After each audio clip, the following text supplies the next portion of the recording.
बीड तालुक्यातील लिंबारुई गावातून केंद्रीय पथकाचा पाहणी दौरा, मागील महिन्यामध्ये अतिवृष्टीने बाधित झालेल्या क्षेत्राची पाहणी।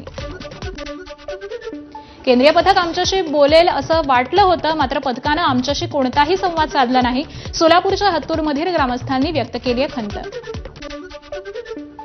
मुंबई क्रिकेट असोसिएशनच्या निवडणुकीचा वाद हायकोर्टात। एमसीएचे माजी कार्यकारिणी सदस्य श्रीपाद हळबेंकडून निवडणुकीस आव्हान। 155 क्रिकेट क्लब नियमबाह्यपणे मतदार यादीत घेतल्याचा आरोप। याचिकेनंतर पात्र उमेदवारांची नावं गुरुवारपर्यंत जाहीर करू नका, हायकोर्टाचे आदेश।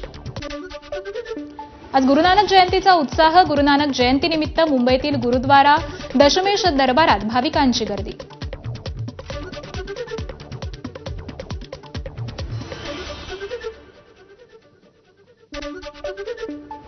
गुरुनानक जयंती साजरी करण्यासाठी भारतातील भाविक पाकिस्तानातील नानकाना साहिब इथं पोहोचले। यात्रेकरूंचा एक गट अमृतसरहून पाकिस्तानातील नानकाना साहेबसाठी जल्लोषात रवाना।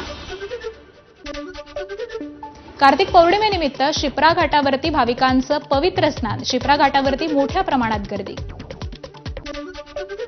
वाराणसीत कार्तिकी पौर्णिमेनिमित्त भाविकांची दशाश्वमेध घाटावरती गर्दी। गंगा नदीमध्ये भाविकांनी पवित्र स्नान केलं। प्रयागराजमध्ये कार्तिकी पौर्णिमेनिमित्त सकाळपासूनच भाविकांचं स्नान, ध्यान आणि सुख आणि समृद्धीसाठी प्रार्थना करण्यासाठी यमुना गंगा नदीच्या घाटांवरती गर्दी। तसंच आज यमुना आणि गंगा घाटांवर दिवेही लावले जातील। जम्मू आणि काश्मीरच्या विविध भागात बर्फवृष्टी, दूरवरती बर्फांची चादर पसरली आहे। अनेक वाहनं ही बर्फाखाली झाकली गेली आहेत।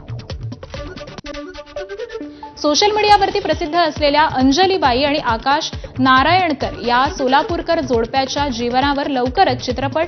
लग्नानंतरच काही दिवसात अंजलीला ब्रेन ट्यूमर आणि अर्धांगवायूचा झटका। मात्र अंजलीच्या सोबत खंबीरपणे उभा राहिलेल्या आकाश अंजली या जोडप्याची कथा लवकरच मोठ्या पडद्यावरती। छत्तीसगडच्या बिलासपूरमध्ये लोकल ट्रेन आणि मालगाडीचा अपघात। अनेक प्रवासी गंभीर जखमी। आतापर्यंत 11 प्रवाशांचा मृत्यू तर 20 जण जखमी। अपघातामध्ये जखमी झालेल्यांना 50,000 रुपयांच्या मदतीची घोषणा।